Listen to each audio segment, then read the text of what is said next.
is helping people to sort of clear out that energy, put it down, feel what it's like to fully be yourself, because you're enough exactly as you are. You always have been, you always will be. And we pick up these stories, and we pick up these beliefs that teach us otherwise. And then people end up chasing stuff and things and relationships and all these, these things that they can put on their Instagram so that everybody else thinks that they have their shit together. Inside, they're still feeling like this imposter syndrome and all that stuff. So I've made a life out of testing whole different paradigms. And I'm very appreciative to have been born into a family where my parents said, hey, we're just going to let this kid figure his stuff out. We're not going to get in his way. And we're going to keep him safe and fed. And that's about it. Everything else is up to him. And so it was a 100% self-directed childhood. And so I've never been to school or taken a test or gotten a grade. All of my grades and tests came from exposure to real life consequences, doing things that I was interested in.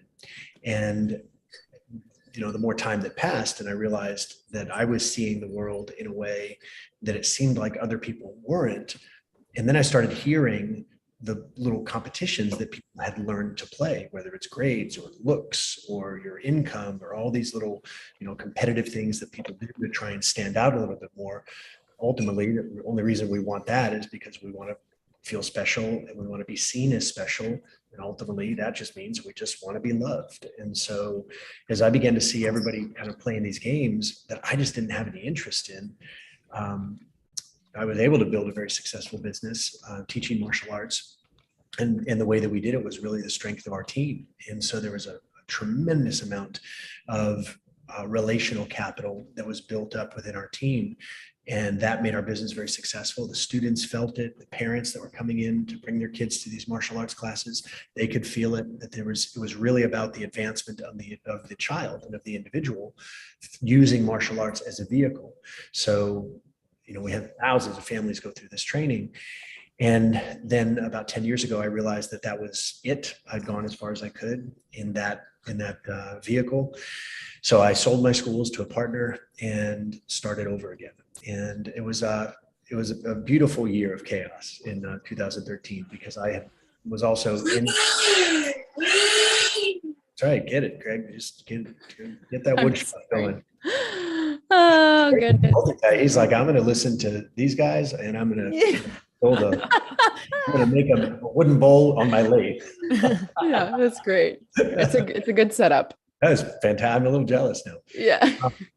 So I had I was married for 10 years, and it was a wonderful, wonderful relationship. She had 3 children from her previous marriage, and we, it was my first real relationship. I was a very late bloomer, and so fast forward 10 years, both of us knew that this wasn't working.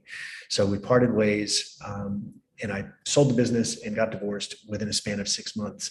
And so it was a real time of reckoning. I got to really find out, like, what do I truly believe deep down inside? Because now I don't have all of the things around me that I was using to sort of hold up my self-esteem and my confidence and my certainty. All of those things went away. And what I was left with was really just purpose and, some sort of message that felt like it was trying to get out. I had like 300 friends on Facebook, and it was a lot of uncertainty. And I realized that in times of extreme uncertainty, we have a choice. We can lean on what we see in the outside world, and we can try and change that so that we can, go and change our environment. We can go travel. We can go, hang around different people. That's all useful. Or in addition to that, we can go deeper within, and we can connect to our soul's mission and the part of ourself that is timeless, that isn't distracted and hypnotized by all the glittering, sparkly things out in the material world. And I chose to do that. And in the process, just developed a ton of different practices and tools for, first of all, for my own sanity and for my own, ultimately what became a very successful business. But then I realized that this is just the human story. And anyone who is unwilling to fit in. Anybody who isn't able to conform to something that their heart is just saying, nope, that's not for me. That's anybody who's not able to squeeze themselves into a box that other people built. These tools and practices and philosophies are very powerful. And it's especially powerful when someone has taken a radical responsibility for their own life and for their own growth, and they're not looking for someone to save them and rescue them, and they're not looking for anybody to just pat them on the back and say, oh, it's going to be fine. It's like, no, like you got to source that from within. And that's the tools and the practices and the philosophies that I share are based on radical responsibility, absolute authentic self-expression. And then as a byproduct of those, taking full responsibility and authentically expressing yourself, the byproduct of that is always 100% of the time, an upliftment in relationships, a complete upgrade in your clarity, in how you move through the world. You begin to use logic more as an app, not the OS. And I think that intuition and feeling is the operating system. And I think we can use logic as an app. Anyway, that's a long ass bio, but there's some context in there. No, yeah, this is great. Long but necessary. I think it's cool to understand how someone gets to the point where they live the way you do, where I come into an experience with you and I can feel that timelessness you speak of, and that you do really live from a place of intuition. And I mean, I think there's something to be said for the process and the experiences you've gone through that have led for you to be at the point you are now. I know you kind of just gave us a bit of a background, but maybe I'd love to even know just a little bit more about what that process is like. So you come from like growing up and being raised in a way that most of us aren't. Like I would just assume that everyone on this call and everyone watching on YouTube was probably raised traditionally. Like we go to public school, and whatever else comes with being raised in a conventional traditional family setup. But it sounds like it wasn't just that, but also you did walk through some very similar like human stuff that we all do, that you then had to make a choice to go through that process of developing your intuition, actually getting to know who you really are. And I talk about that a lot in the Luna Den. It's like a key principle for me in this environment is you won't do well here if you aren't, I would say you won't do well here if you don't know yourself, but if you don't know yourself, that's okay. At least being willing to go through the process of actually knowing yourself. And so I would just love to hear your experience of that. I know it's kind of ambiguous, this know yourself, but whatever interpretation that means to you. Yeah, it's a beautiful question. You know, it's the question that everybody asks: who am I? And it's the answer. It's a question that until it's answered, everything in life, it feels like a game that you're trying to win. Once you can answer that authentically, the question who you are, once you know the answer to that, then life switches to become a game that you've already won, and now you're just playing the bonus round. I mean, it really is a beautiful thing. So that question of who am I?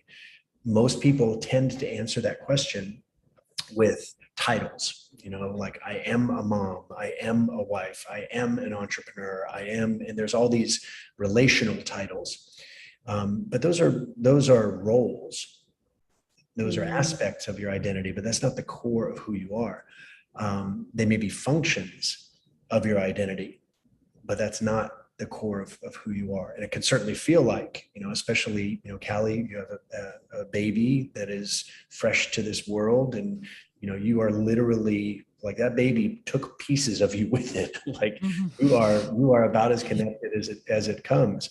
And so it's biologically impossible not to feel like this is my identity. This is who I am. But if we really kind of zoom out a little bit and we look at ourselves as individual points of consciousness that are part of this infinite consciousness, and if infinite consciousness if it's truly infinite, then that means there's nothing that it isn't. It operates outside of time. There's literally nothing that this consciousness is not. And if that's the case, how do you keep expanding? Like if you're infinite intelligence and you're everything that ever was, is, or will be, where do you go from there? It's like, what do you give the person that has everything, you know? So the only way for that infinite intelligence to continue to expand is to create for itself environments where it can create, but then there has to be a part of it that doesn't know that it's infinite. And so I think that that's what we are. We are aspects of God. We are God. We are aspects of infinite intelligence that are protruding into this 3D reality, but similar to like a sock puppet, you know, the puppet is not the puppeteer. And so these suits that we wear, these avatars, these game characters that we tend to think are what we are, that's just one aspect of what we are. And it's really the operator, it's the observer, it's the being that is operating this human. And it's very easy actually to connect with that. And I'll share some different tools and practices for that. But when somebody experiences that and remembers that you are a part of the infinite and that there's nothing that you aren't, and that everything is really just a reflection, truly a reflection of you, then there's a softness and just a rightness that comes to life, because you recognize that everything that you're experiencing is there by your invitation.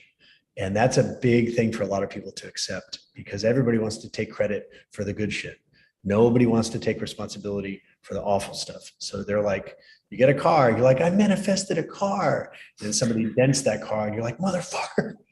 It's like, you're not going to say I manifested a car right, accident. right, exactly. And that's one of the things that I discovered years ago, when I was just testing all these different philosophies, because I come from a reality-based background, you know, training in, not just training in martial arts. There's many beautiful arts, but a lot of martial artists act as if this martial art is going to be effective in the real world if somebody's trying to come after you. And the reality is they've never actually been tested. And then their students don't know any better because this person's doing all these cool moves and you think, well, that would probably work. Reality begs to differ. And so I do have a little bit of a, like my protector comes out when I see people talking about martial arts, teaching martial arts, but they've never actually been in a no rules, no holds barred, anything goes confrontation. That's a little bit of a sidebar, but I went through that in my early 20s, and I knew that I had to step into an environment that was completely devoid of any sort of rules other than physics, because I couldn't in integrity keep teaching martial arts if I didn't know that this stuff worked. So I say all that because I come from a very skeptical background, and all I care about is if something is useful. And so as I applied that same mentality towards philosophy, is this philosophy useful? I began to see that there is a choice that I had to make. I either had to believe that things are just going to happen to me, and they're just all these forces outside of my control, and the best I can do is just roll with the punches, celebrate the good times, and just wait and see what happens. And that didn't feel particularly right for me. But then the other alternative, or the other choice, is to take 100% responsibility for everything that was happening in my life. Maybe not the causing of the event, but certainly my interpretation of that event. Could you give an example of that even? Yeah, sure. I had let's see. This is a good one. When I first got engaged, I was 28 years old, and my spouse, or my future spouse, had 3 children, and the Paige was 2 years old when we first got together. So I was taking Paige out for this little walk in this little park, and like thoroughly enjoying being in dad mode. Like it was just epic. And we're in this little walk, and we find this little park, and I'm just looking around and enjoying the houses and like this cool new neighborhood. And all of a sudden I hear, Dad. And I look, and Paige, 2 years old, had clambered up on top of these little monkey bars and was like standing, and she's like 4 or 5 feet off the ground, and she's like waving at me, holding on with one hand, and I'm like maybe 30 feet away, and I'm just like frozen. I don't want to spook her. I don't want her to fall. I don't, I'm like, I just screwed up the most important responsibility of my life. And so I'm just like, okay, honey, like that. And I'm starting to walk towards her, like, don't spook the wild animal. And she's on the thing, she's waving. She says, watch this. And she freaking jumps. Oh. And I'm watching in slow motion. I'm just like, no, trying to get to her. And she hits the ground hard, falls down, and just lays there. And then she looks down and she sees her knee, and her knee is scraped and is bleeding. Oh. And she sees that and she starts screaming. And everything in me is like, I want to just scoop her up and hold her and kiss her and say, it's going to be okay. But I had had enough experiences working with children. I'm a former child, so I have some experience personally. And I just knew that this is a defining moment in this little girl's life, because she just had a painful experience. And whatever happens immediately after that painful experience becomes part of the narrative and part of the story. And so while I want to scoop her up and tell her everything's going to be okay, I also know that giving, especially a 2, 3, 4, 5, 6-year-old, giving a young child lots of love for getting hurt creates a narrative in the mind where when somebody feels that they need more love, they unconsciously act hurt, get sick, have something wrong with them so that they get attention and they get love. And so I'm sitting there like, I know all this, and now it's time to put it to the test. So she's there, this all happened so fast. She jumps, she lands, she's bleeding, she's screaming, these thoughts going through my mind. And immediately I knew what I had to do. I'm standing about 20 feet from her, and I yelled with everything that I had in me. And I yelled, Paige! And she goes, I said, stand up. She stands up. And then I kneeled down and I held my arms out like this. I said, come here. And she comes running over to me, and I grabbed her and I stand up and I'm kissing her and I'm telling her, I am so proud of you for standing up. I am so proud of you for standing up. And then we attended to the cut. It wasn't that bad. It was just she was a little shook up. We are making stories up all the time about what things mean in our lives. And to have true sovereign control over our lives is to get good at the creation of meaning. What is this thing going to mean? And when like I work with a lot of I coach people individually, and one of the things that people come to me for is when they're in a time of rapid growth or rapid decline. Things are falling apart, things are growing really fast, and they realize that the identity that they've had isn't going to be the identity that's going to take them to where they want to be. And so what we end up creating is a whole process where you literally construct a new narrative in real time, because the present moment is all we really have. There's a lot of, understandably so, there's a lot of talk and a lot of attention on healing the past and childhood and past lives and all this kind of stuff. But ultimately, the only place that the past exists is right now, when we're giving it our attention. And the only place that the future exists is right now, when we're giving it our attention. And so it's our quality of attention to either the past or the future that actually determines our experience of it. And so when somebody gets present and they become aware of the stories that they're telling about the events and the situations in their lives, now you really get ahead of the curve. Now you're really entering a level of mastery because you start to see that life is not a ride that just took you. You begin to see that life is a ride and you are actually laying down the tracks ahead of you with the quality of your thinking, your feelings, your words, your behaviors today. And so many people end up on a part of the ride that they don't like, and then they end up like cursing this part of the ride, not knowing that cursing is a spell. It's a form of attention, and you're just creating more of that track later on down the road. And so I help people to get present with how they're creating, which means taking full total responsibility for everything, even if it's not your fault, but it's still affecting you negatively. Well, let's clean that up. And so every one of us has an absolutely limitless ability to create. And God has a sense of humor. We have an incredibly limited ability to understand how we're creating.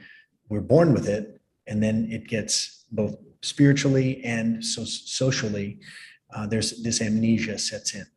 And so it doesn't matter how long it's been since you forgot, you can begin to remember immediately. You can begin to test with your intention. You can begin to put little Easter eggs ahead in your future. And then when they happen, you can go, oh shit, oh, that was last Thursday. And you start to make those connections, and it just makes you far more intentional.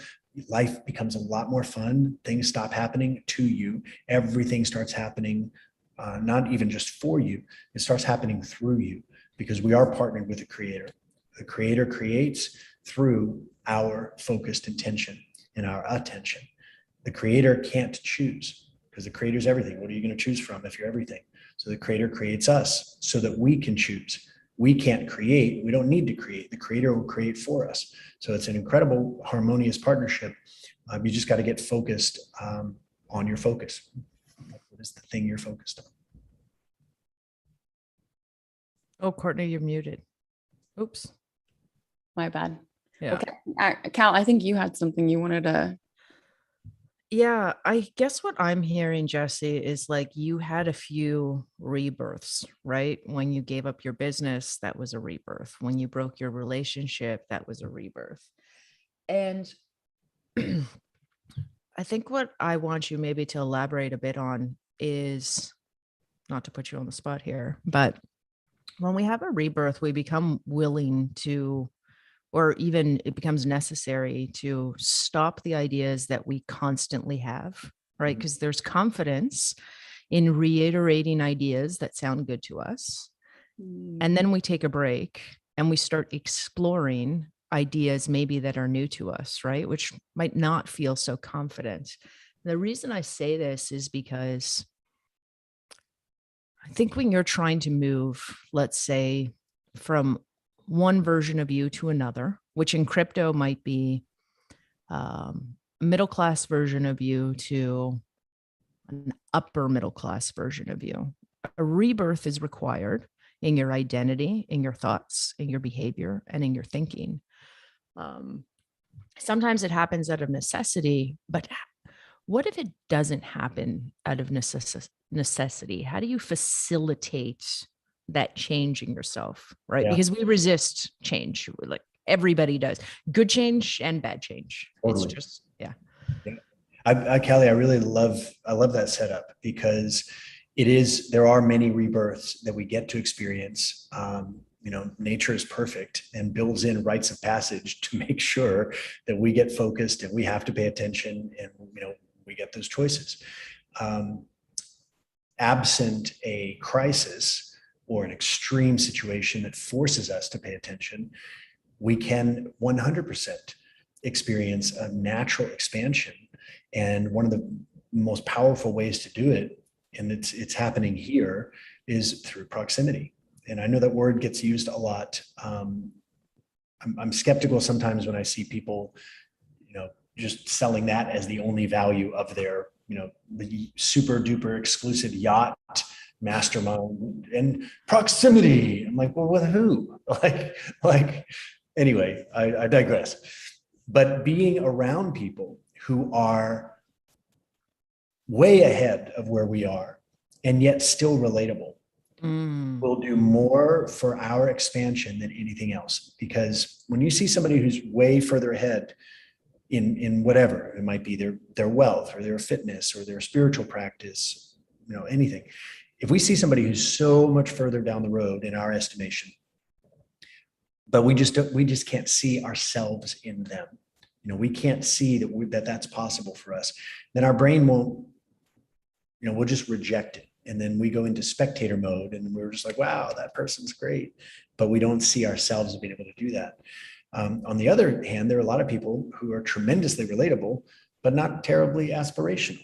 It's a lot of people that we like hanging out with, and it's fun and cool and all that, but you don't come away from the conversation thinking like, fuck, game on, like now I know where I want to be. So that's the real power of having community, friendships, mentorships, whatever it takes to have regular check-ins, regular dialogue with people or a person who reminds you more of your future than of your past.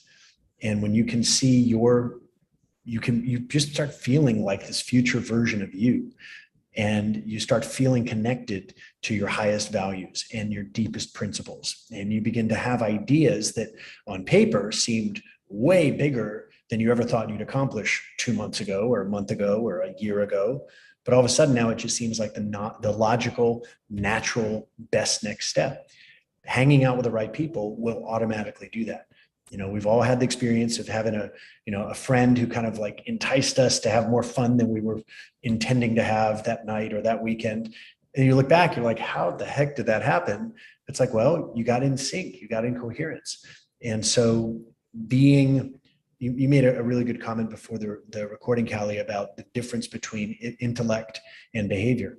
And a lot of people, most of us will get into behaviors that are just sort of automatic, and we stop thinking.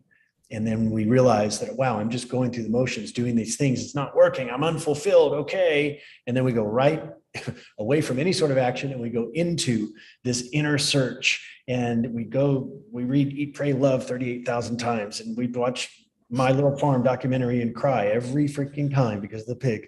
And we just like have this totally internal world that doesn't have any connection to the real world. Neither of those are wrong, but they're both incomplete. And so I've taken a scientist's approach by setting in advance what are the practices, the intentions, the tools that I'm going to use to adjust my own consciousness, to set in a clear, vivid, visually described intention. And this is what I'd like to begin to invite in and to experience. And it happens. Doesn't happen all at once. It's like the universe just gives you a little bit like that. Is that what you want? And you just got to keep blessing and appreciating those things. What you appreciate expands. What you appreciate appreciates. And so when I'm working with somebody and guiding through these tools and practices, it's ridiculous how fast reality changes when we stop overthinking or overacting. There has to be a harmony between those two things. Wow, there's a lot in there. I think something that I just heard you say, which is interesting, is shaping your consciousness, right? When we're taking on a new identity, which most people are trying to use crypto to take on a new identity, right? So like I recently was forced to take on a new identity, and it's the first time in a long time that I've thought about like, what do I want this identity to look like? Because my time has been virtually stripped out of my life, which I still appreciate that, right? Anyhow, as people try and take on this new identity, how do they find their principles? Because again, it's so comforting to go to what we know, right? We feel really good. The ego feels really good in everything that we know. And so how do they go about discovering this new self and knowing that they're on kind of the right path for them, right? So you can have proximity, but then at some point it has to feel like you own it. Yes, this is the direction I should go in, right? Yep. It's one of my favorite questions of all times. And the answer is astonishingly simple. You just have to get past the conditioning that says not to do this. But at the heart of it, your principles, your highest values, your most fulfilling experience of this life will be found in being selfish. Not grasping to fill a void selfishness, putting yourself first, because anything else is actually a lie. Every being, from a one-celled organism to a 1,200-year-old redwood tree, every being operates from self-interest. Anything other than that is suicidal. Everything operates according to self-interest, including human beings. Most human beings were taught early on that their opinion doesn't matter, that what they think about themselves isn't as important as what others think about them. Most people were taught from a very young age, hurry up or slow down, which creates this spell, this illusion of time. And so most people have sort of forgotten that it's their life, that they are the owners of their life, their mind, their body, their heart, their time, these are all private property. Nobody owns it. Nobody can control it. But because most people have forgotten this, and many people have gotten very good at getting others to do what they want through coercion, enticement, guilt, bartering, all these kind of things. And so truly coming back to a self-authorized existence is to recognize that there's nothing that you have to do in order to be worthy, in order to be fulfilled. Your existence is proof of your worthiness. Nothing comes into this physical world without a purpose and a reason for being. And there's a lot of freedom in that when you stop making other people more important than you, and you actually put yourself first, because then the connection that other people are getting with you, they're getting the real you. They're getting the full you. They're getting the you that is more self-authorized. And again, anything less than that is disingenuous, because if anyone is doing what they don't really want to do for someone else, well, that creates a rift inside of us, because you actually are doing it, which means you want to, because we always do the things that we choose to do. We always choose what we actually want. If we say we want something and do something different, we're lying. And that creates a big rift energetically. And so if we say to ourselves, I am going to be selfish, I am going to put myself first, and I'm going to see every other person as equally selfish and applaud that. I'm going to applaud when someone makes a choice that is for themselves in their best interest, according to their judgment and their estimation. And when we become a true advocate and an example, and maybe even a role model of responsible selfishness, then it becomes a very expansive, freeing experience. Because the greatest gift that we can give to the world, that we can give anybody, is the gift of our own joy and our own happiness. There's no greater gift that we can give than the gift of our well-being.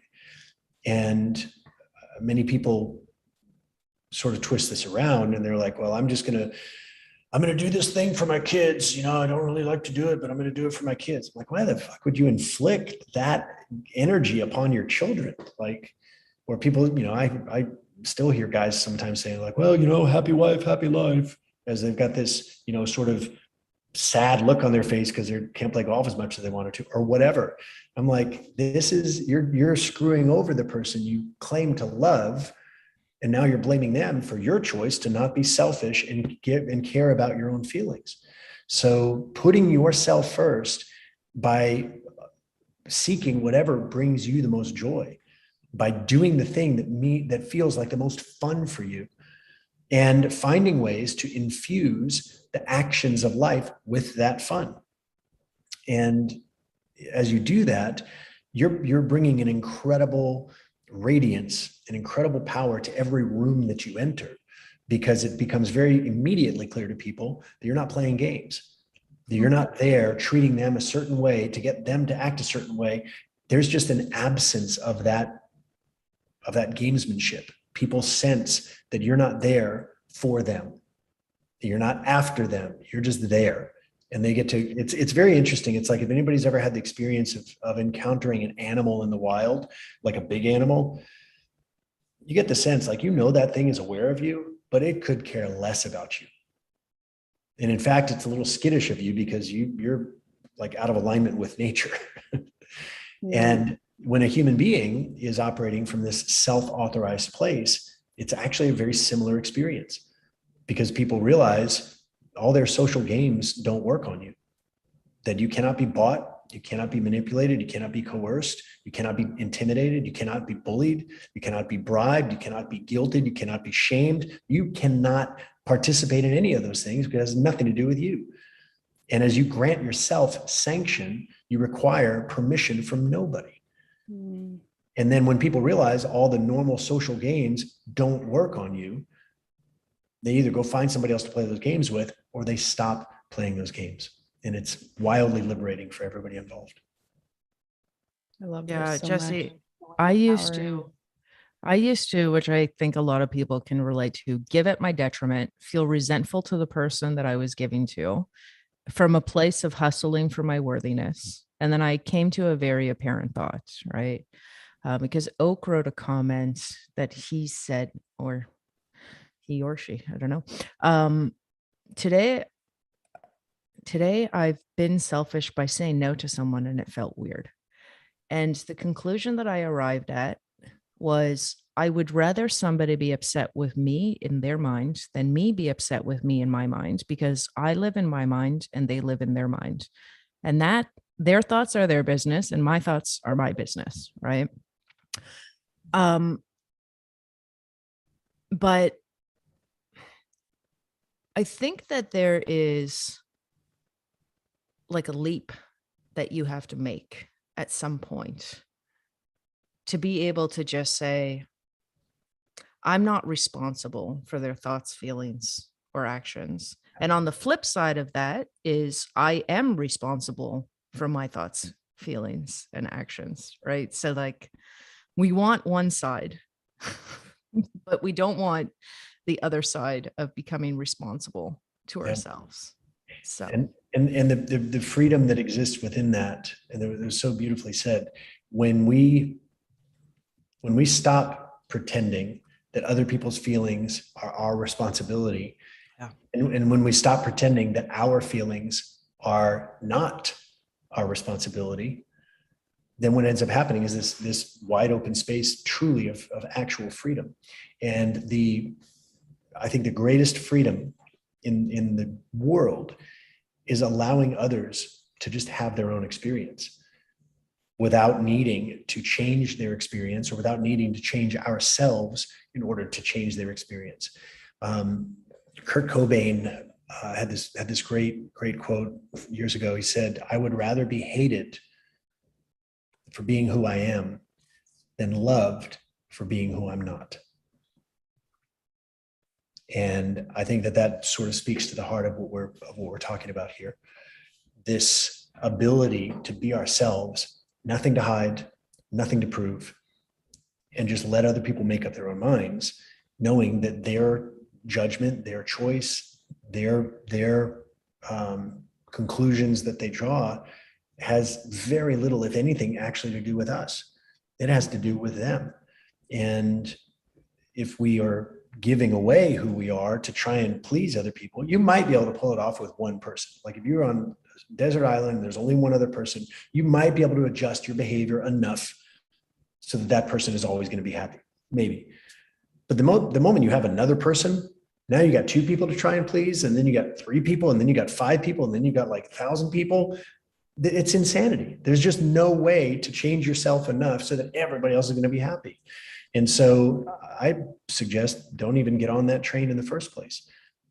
My job is not to make anybody happy. My job is to be happy. And then everybody else can have whatever experience around that they want. When I first started making videos, and some of them went, 10, 12 million views, and a lot of people were watching my stuff, people that I don't know from anybody. And a lot of people got very upset because they're just looking for a reason to get upset. So they start typing in all these comments and typing very unkind things. And at first I was like, no, that's not what I mean. But then I realized, like, that's not my job. My job is to share the message that I'm supposed to share, and everybody else can then have whatever experience they want. And I don't need to get overjoyed when they like it. And I don't need to get destroyed when they hate it. None of those reactions are my responsibility.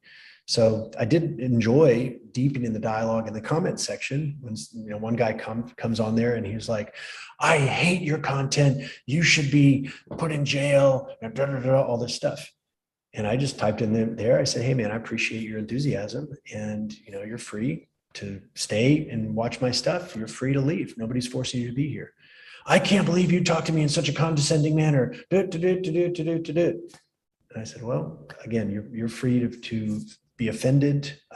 We're not offended. I'm not here to, I don't deliberately try and offend anybody. It just happens naturally once in a while.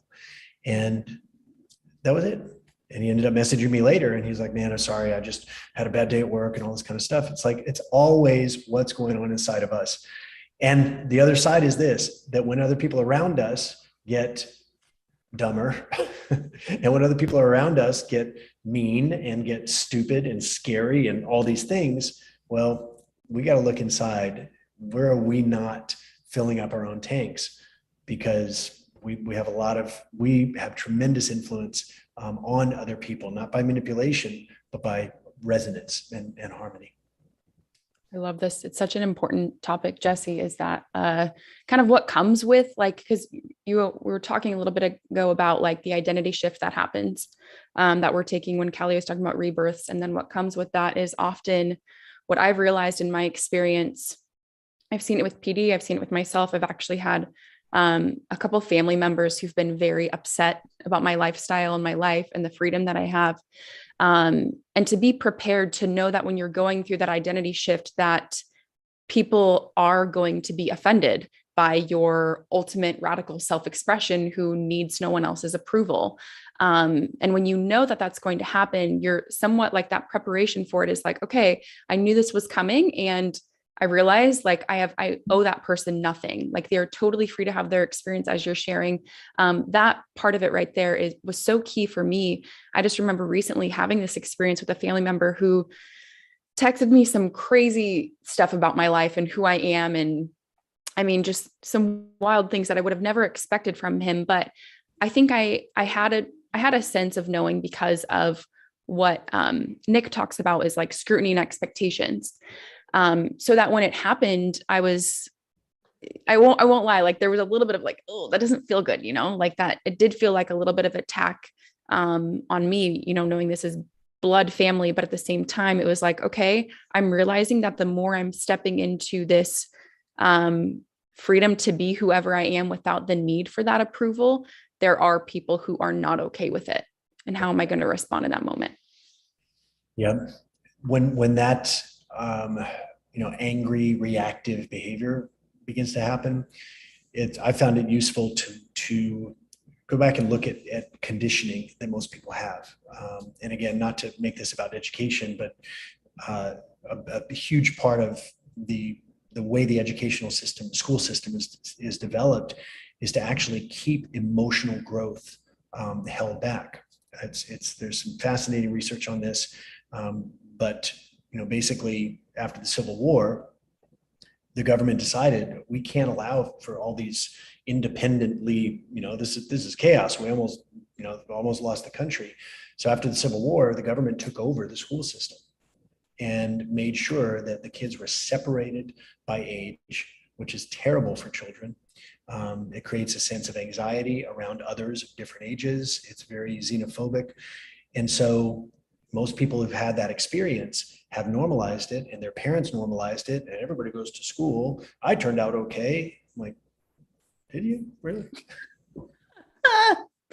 No, it's like, the natural, you look at kids don't need to be taught to be enthusiastic and to be loving and to be kind. That's what we are when we're born.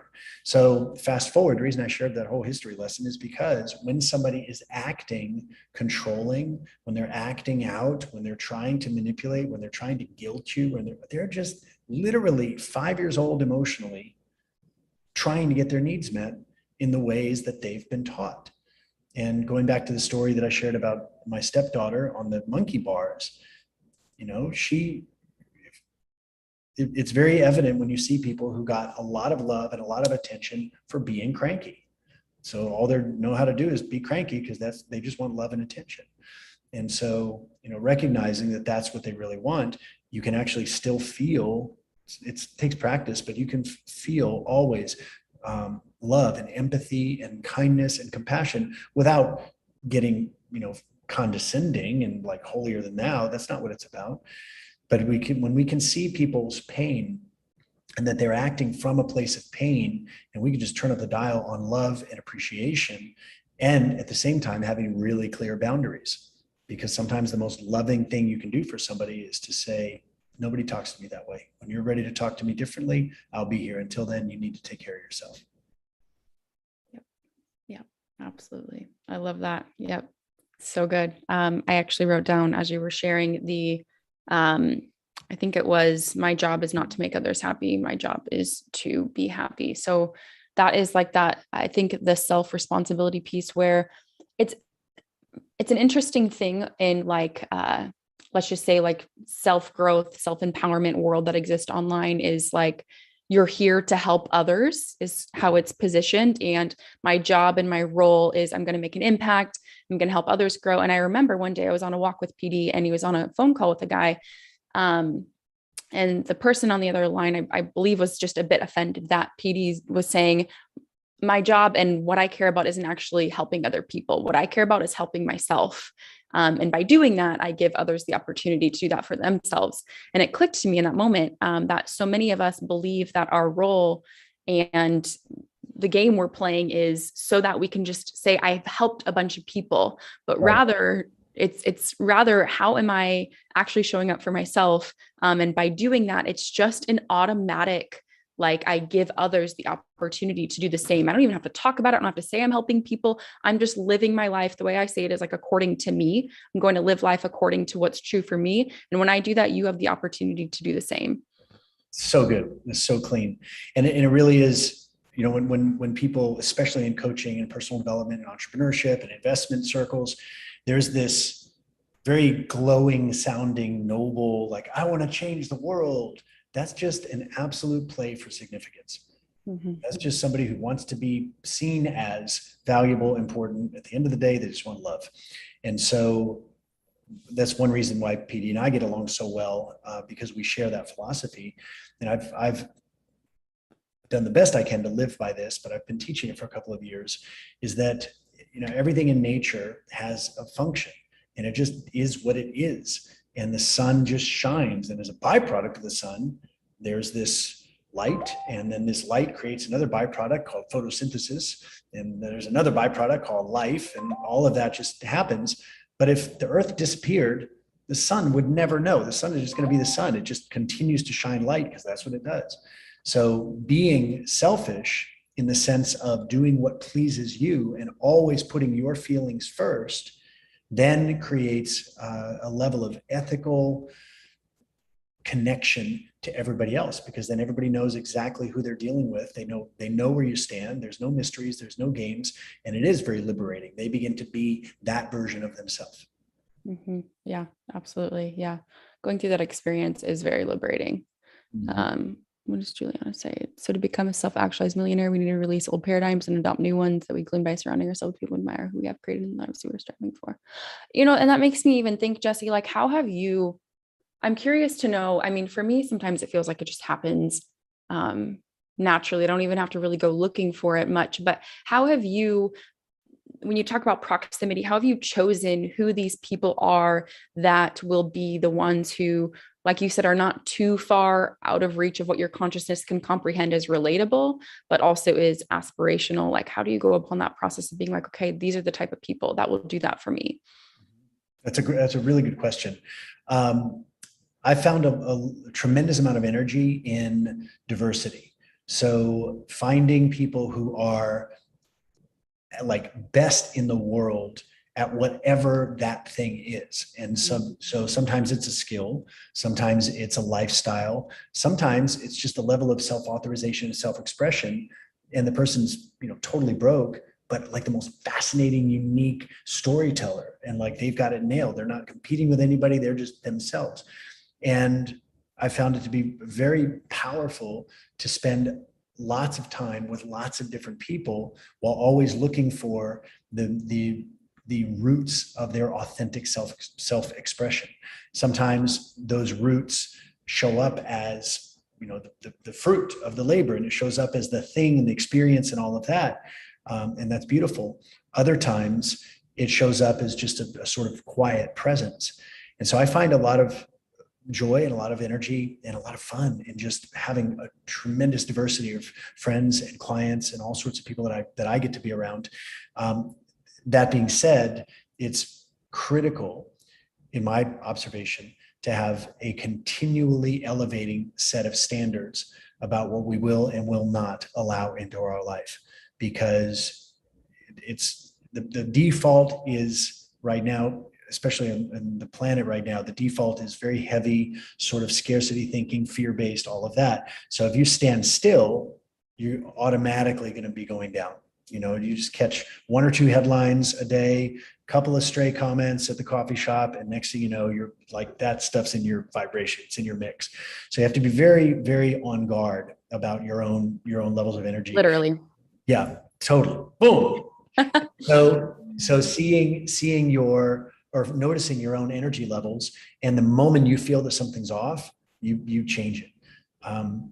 We all have heard about eccentric billionaires who have all these odd tastes. Well, I've hung out with several of them, and the thing is that they were eccentric way before they became billionaires. And in fact, becoming eccentric is how they got to be a billionaire, because someone who's eccentric simply does not give a fuck about what other people think about them, but they do care about people.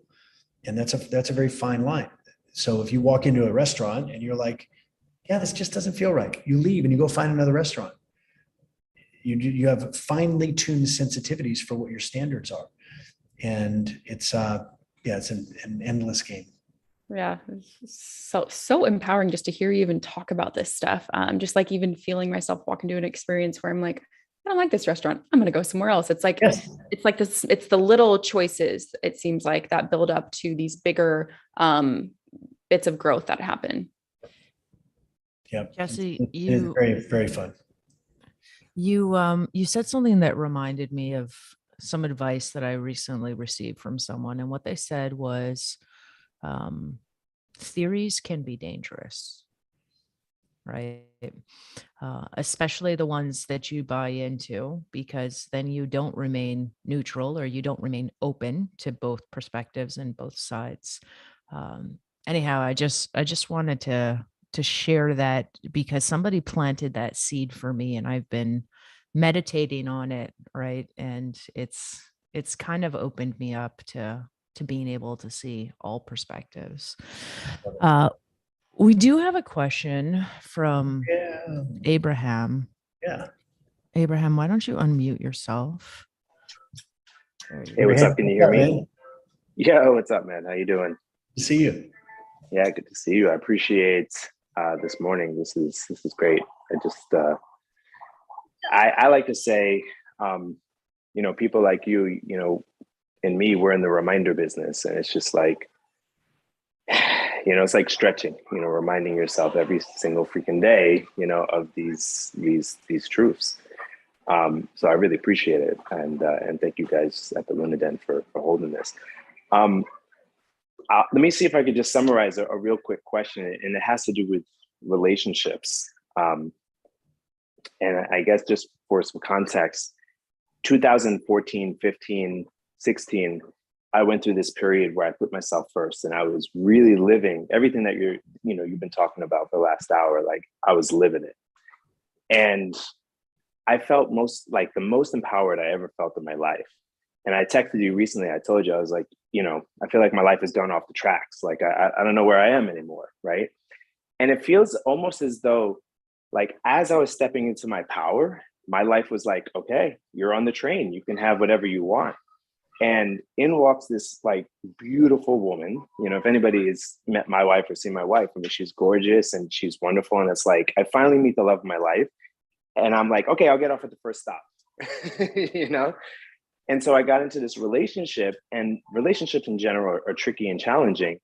And all this to say that, like, we have really gone through a lot of work of trying to find the balance. And just like any relationship, well, not any relationship, but any relationship where it's like, happy wife, I've totally fallen into that pattern of, okay, let me see how I can make her happy. And I've given up a lot of my own personal power in order to do that. And I talk with her about this regularly. But now I'm in this position where it's like, okay, we have a kid and I love my wife and I don't want to lose my wife. And I know, like, back in the past, it would be like, no, I just need to show up in my power and do the things I want to do, and fuck her if she doesn't want to go on that journey with me and she has to get on my level. But we've worked really hard to get to a place where we have a common ground and connection. And so the question really is, and this obviously personally for me, but then for everybody, what is that line where it's like, you realize, okay, I'm giving away certain things that are a compromise, and I'm not feeling the joy and the bliss that I want to be feeling. But for me to, like, be full on in my joy, that's like way too much for this relationship. So how do we find that ground? Because what I guess the other thing I'll say to this is that the more I can give to her, the more free she feels, and she can give back to me, so that I can kind of take some steps outside of what's comfortable for us. And all of a sudden, like, we kind of grow together. So I'm sort of taking that approach, but it feels a little long-winded, kind of like my question. So I'm just curious if you can speak on that a bit about these relationships that you want to keep and how to navigate that. Yeah, I appreciate so much the depth and the sincerity of everything you just shared. And I think that there's not a person on this call that doesn't connect with one part of what you shared or more. So relationships, like every other field of human endeavor, has a projection that we're thinking about before we experience it. And then there's the arrival to the thing and the experience of it. And when we arrive to a place, we usually stop thinking about the place because we're at the place. When you're driving from New York to LA, you're consulting the map and you're thinking about the destination, thinking about the destination, thinking about the destination. Then you arrive in LA and you stop looking at the map because you've arrived. And relationships in our culture very often take on that same sort of thing. Like, get in a relationship, I want to meet the one. Oh, I met the one. Okay, we're going to get married. Okay, good. We got married. Okay, we're going to have kids. All right. Okay, good. We have kids. And there's all these like finish lines that people arrive at. Each one of those kills your creativity because there's no more hunt. There's no more chase. There's no more pursue. That's why dating can be fun, because there's pursuing and being pursued, and there's all this unknown and all this.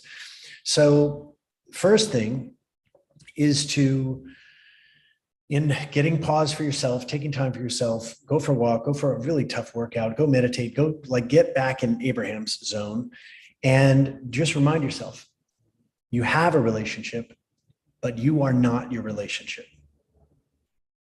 You may need to write that down a couple of times, look at it, read it out over and over, but it'll create a healthy sense of possession that, wow, I have this relationship.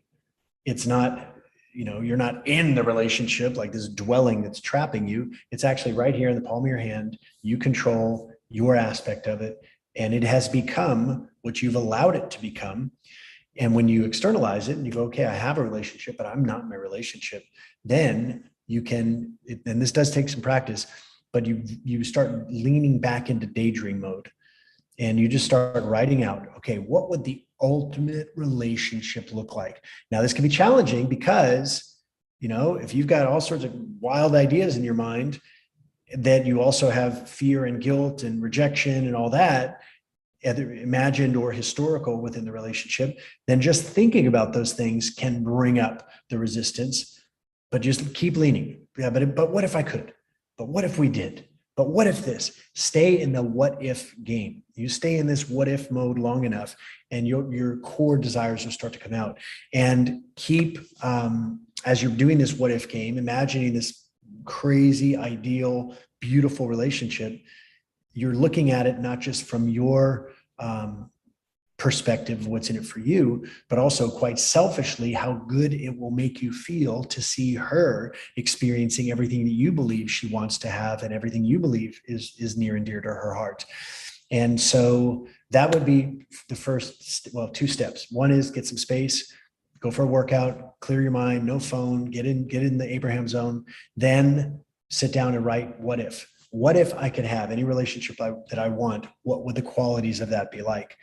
And when you feel the resistance come up, just like, not today, focus on what if, what's in it for her, what's in it for you, what's in it for everybody that's around you. Be as expansive and as specific as you can, and just do that. Don't do anything else. Do that for a couple of days. Go into that space of designing and refining the ultimate relationship.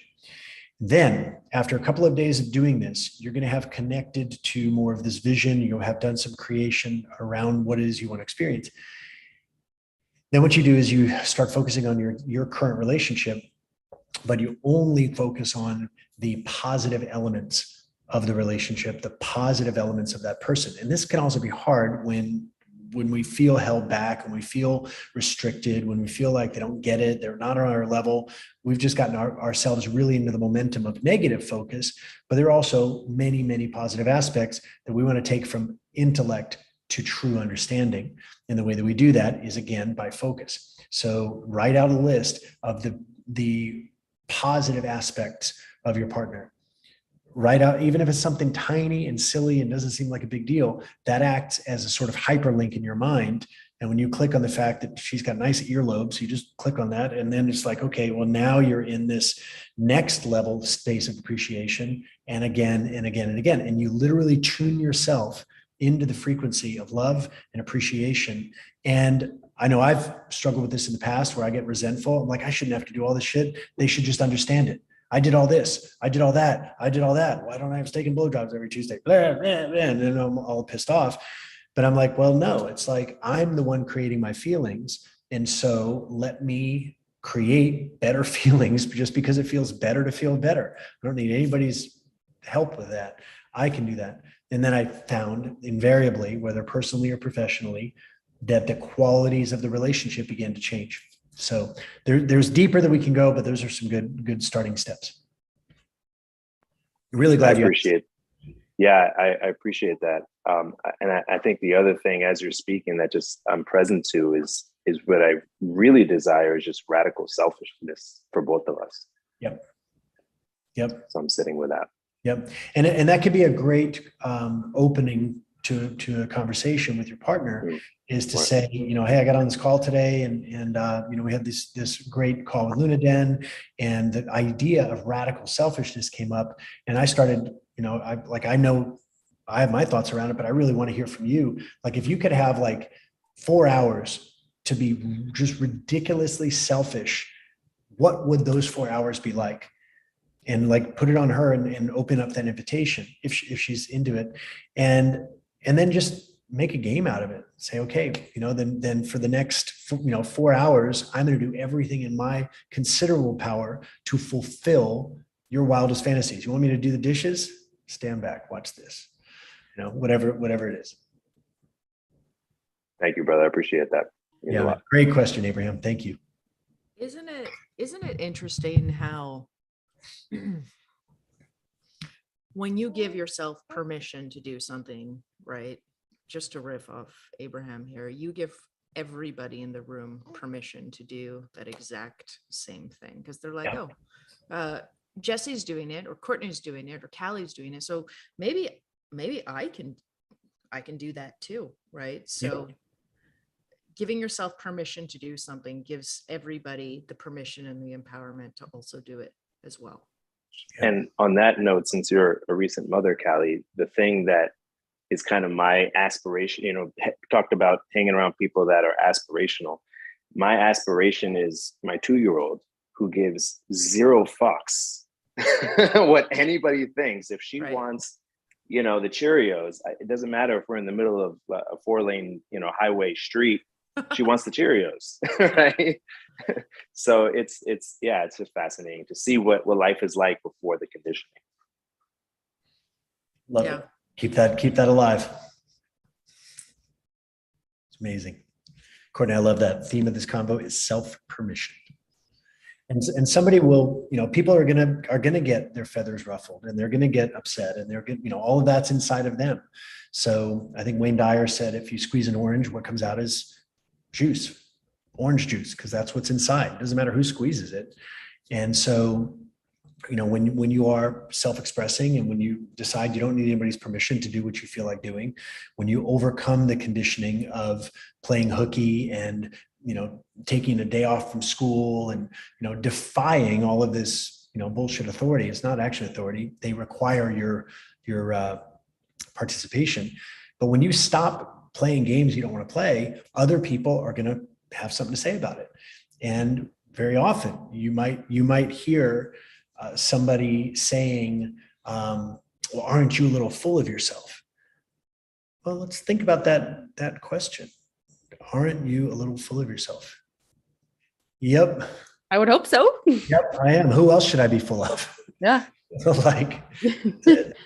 And people are gonna, I've heard some crazy shit. I've had clients that have heard crazy shit as they just go full self-authorization, and everybody around them starts becoming free and feeling more powerful and creative and productive. And they actually want to work more, all this kind of stuff. And everybody will look at this person who's become truly self-authorized, and they'll be like whispering. They'll be like, what is that guy on? And they'll come to you. They're like, what are you on? You just smile and you look at him and you say, I'm on another level. Yeah. That's all it is to that. Yeah, so good. Yeah, it's almost like you learn to, at some level, maybe even appreciate that if you know that that's what's coming. The more self-expressed you are, is that others won't like it. You can just appreciate that, okay, this is causing that other person to go through some kind of whatever it is, and they'll have a choice at some point. Either they will appreciate it for themselves and accept it and run with it, or they won't. And that'll be enough information for me to know who gets to stay in my close circle or not. Totally. Yeah. I love it. Yeah, really good stuff. Callie, did you have anything else you wanted to dive into? We could also open it up for questions if anyone else had questions. I do. Just a small point, Jesse. You said God at the beginning of this conversation. And when Wayne Dyer started talking about God, I got super resistant, right? I was like, whoa, slow that word down, right? And I'm not an atheist, and there's nothing wrong with being an atheist, but I was just like, wait a minute, that word has no place in this conversation.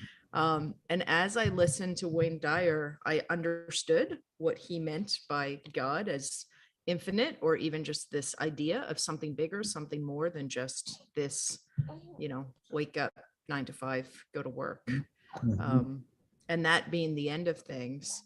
I'm just curious, can you clarify, like when you use the word God, because I suspect that maybe there are some people that were as resistant as me, what you mean by that, just so that what you say doesn't fall away from the ears for people. Yeah, I really appreciate that distinction and the invitation to clarity. God is definitely a white man who's up in the clouds. He has a long beard. He is super passive aggressive. I was hoping you would say this. Yes, he loves us unconditionally as long as we do exactly what he says, according to the journal entries that he made that have been repeated and slightly commercialized. I mean, we may or may not burn in hell when we die. We don't really know. Yeah. So that's definitely God. I was baptized Catholic. I recovered pretty quickly and was able to continue my own exploration of theology and theosophy and philosophy and religion. And I was always very skeptical when I found that somebody had a book that had the answer, capital T, capital A, the answer. I'm like, well, does that negate this one? And if so, oh, now y'all are just operating on votes. It's like, who's got the most people? And I began to see that there was threads of usefulness in everything. And then I began to hear this word God, not so much as a persona or as a being, more as my understanding is that it is simply a label to describe natural forces that are probably perpetually unknowable. And so it's almost like a placeholder for like a direction of thought rather than a destination of like, oh, I know this thing and this is, it knows me and all of this.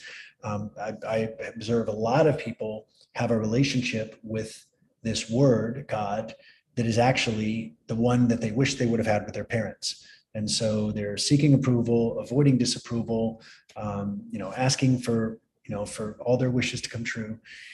And my experience of God is that there is something, some force that set this planet spinning.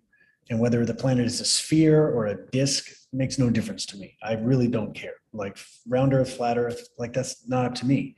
This idea of some natural force that got everything in motion, of which this world is a tiny, tiny piece of it. This thing that we understand as a universe is probably another tiny, tiny piece of it.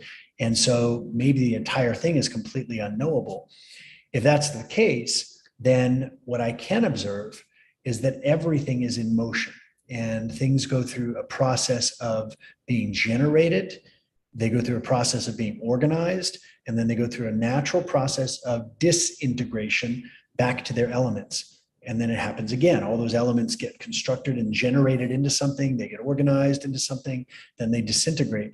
And I forget where I heard this, or maybe I was just doing some breath work one day, but I realized that in my experience, that was the most observable, repeatable definition of God: generation, organization, disintegration. It was just this breathing of matter and of energy. And sometimes it takes on physical form, sometimes it doesn't. Sometimes life expresses physically, like right now, but I believe oftentimes life expresses non-physically. So you have a body, but you're not a body, that kind of thing. So I don't, except for the occasional joke about being the old man in the sky with a beard, I really experience much more of a relationship with this thing called God, the same way that I experience a relationship with gravity, the same way I experience a relationship with heat and with light, the same way I experience a relationship with motion. To me, it is an incredibly reliable force. And as long as I am in alignment with my own joy and following what's in my heart to do, there seems to be all sorts of seemingly impossible things that keep happening: coincidence, synchronicities, serendipities. And whether that's God or good luck or just the odds being in my favor, I'm going to keep riding the train in the way that I am. Hopefully that adds a little bit of flavor to a great question, Callie.